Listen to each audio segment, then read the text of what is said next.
Hello, welcome back to the Metzger Collection, and Merry Christmas to you. You will see behind me we have swapped out our blue vestments of Advent for the white, or we could also have used gold for Christmas. And so Christmas, as I've mentioned previously, is more than a single day. It is in fact a whole season. Christmastide, the 12 days of Christmas leading from the end of Advent through to the beginning of Epiphany. And so this is a season to celebrate after the longing, the waiting, the even lamentation through Advent and preparing the way. We have now arrived at the feast of Christmas. And so I invite you to celebrate and to feast and to reflect and engage with and inhabit the mystery of the birth of Jesus, and to dwell theologically on that and to understand what this gift might mean for us. Indeed, in the Middle Ages, they regarded it as the wonderful exchange, recognizing the incarnation, God becoming human as a gift, and in turn prompts us to respond with generosity, to be open-handed, and to extend that to others. And so I invite you in this season to be open to receiving what the meaning of this season is, as well as to in turn be open to sharing with others. And so today I'm going to talk about a few of the art pieces that we have on display for this Christmas season.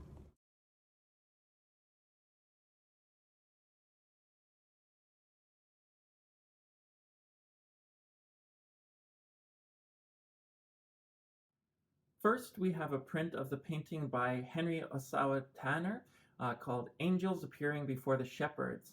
And whereas this is a typical scene of Christmas and the angelic choir preaching and singing glorias to the shepherds and announcing the arrival of the Christ child, the African-American artist Tanner uniquely paints this scene from the perspective of the angelic host. As such, the shepherds, who we see in the forefront on the right, are only a small portion among the others of God's creation.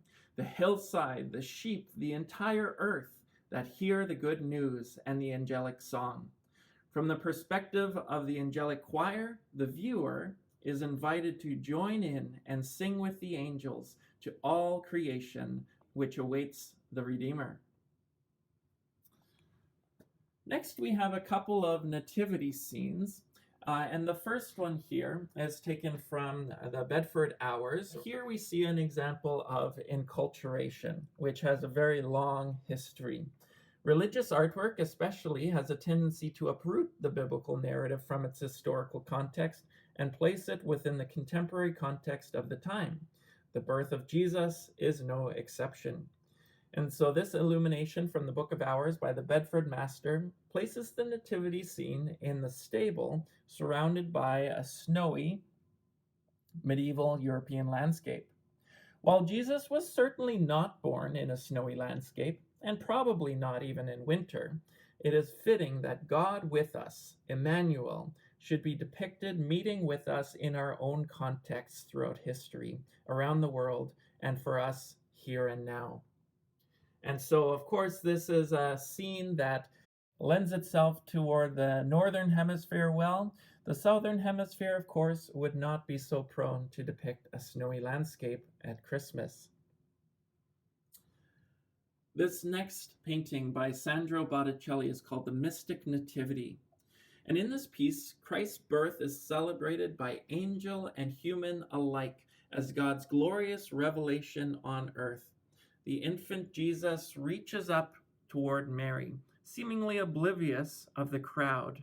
Shepherds to the right, magi to the left, angels above and even all around. The golden dome of heaven is opened and visible to earth, encircled by 12 angels waving olive branches, trailed by scrolls and crowns. The scene symbolically notes the meeting of divinity and humanity in the newborn Christ.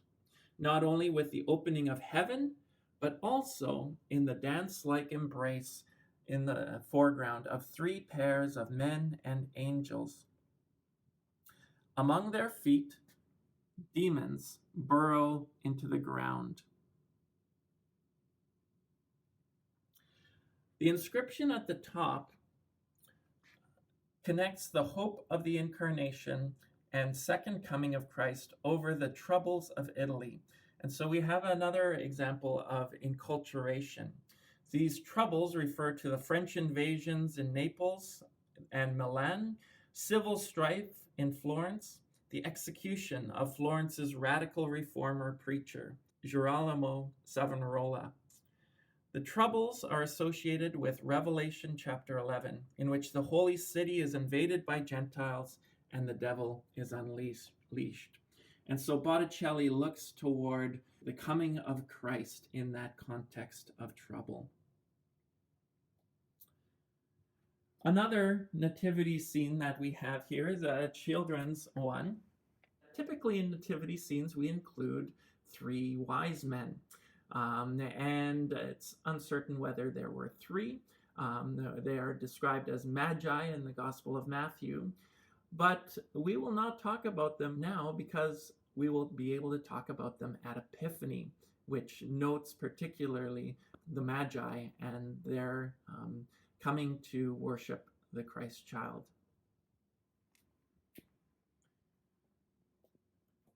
Over here we have Rembrandt's The Holy Family at Night. And this piece enters us into the stillness and silence of Christmastide. This shut interior is of a 17th century Dutch dwelling, but depicts the scene of the Holy Family with Mary and her mother Anne with the baby Jesus.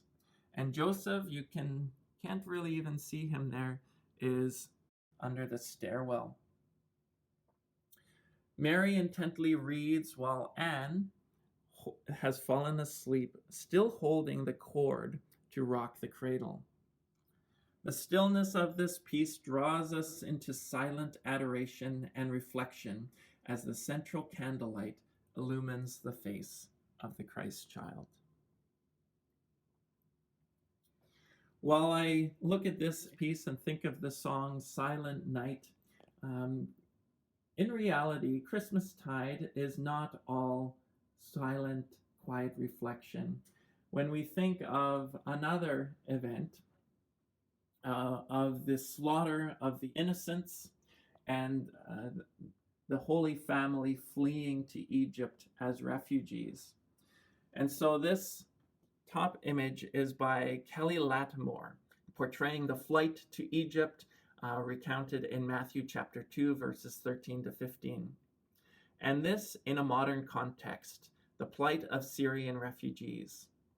December 28th commemorates the holy innocents slaughtered at Herod the Great's command in the hopes of quelling a potential threat to his power in the birth of the Messiah. Christmastide, therefore, also marks the narrative of the Holy Family as refugees to Egypt. This particular modern icon, in connecting Christ's story with that of modern refugees, calls us to see the face of Christ in those who are displaced from their homelands for a variety of reasons. Not only should we see the face of Christ in those around us, but we should also open our arms and welcome them, for it is in those moments that we also welcome Christ. Remembering that Jesus was a refugee in his infancy is a sobering thought, yet a vivid reminder of his humanity and thorough understanding of human suffering. The wonderful exchange that we celebrate at Christmas, where Jesus gave himself for us, prompts us to respond with generosity for others. Now, this scene of the massacre of the Holy Innocents is a painting by Peter Bruegel the Elder in around 1565. According to Matthew's Gospel, Herod the Great, after hearing of the birth of the King of the Jews from the Magi from the east, ordered the slaughter of all children under the age of 2 in Bethlehem. The commemoration of Holy Innocents is marked on December 28th in the liturgical tradition. We therefore witness, even within the season of Christmastide, that even though the light has come into the world, darkness, injustice, and oppression do continue. We live in the already and the not yet, and that tension which we were introduced to in Advent does continue into the Christmas season. Bruegel paints the scene into his own Flemish context of a snow-covered village and soldiers dressed in the clothing marking the Spanish army and German mercenaries. At a later time, this painting was altered to subdue the horror of the massacre. Slaughtered babies were painted over with inanimate objects and animals. It is truly a gruesome scene that we witness with the slaughter of the innocents. Lastly, I wanted to touch on the tradition of the Christmas tree that we have here. The tradition of the Christmas tree derives from ancient traditions of Northern Europe, where people decorated their dwellings with evergreen plants. This was regarded as a symbol of hope for new life after the long winter. Rather than dismiss and abandon such customs as entirely pagan, at the turn of the 7th century, Gregory the Great instructed missionaries to not only tolerate such customs, but to transform them and dedicate them to Christ. This practice seems to have taken root because in the 16th century, we have record of no other than Martin Luther, who we have there, decorating a tree indoors. The practice flourished in Germany, but was not widely spread throughout Europe until the 19th century. Well, I hope you enjoyed this tour. Merry Christmas again to you and to your family. And stay tuned for other posts, and we will see you again at Epiphany. And so Epiphany starts on January 6th. See you then.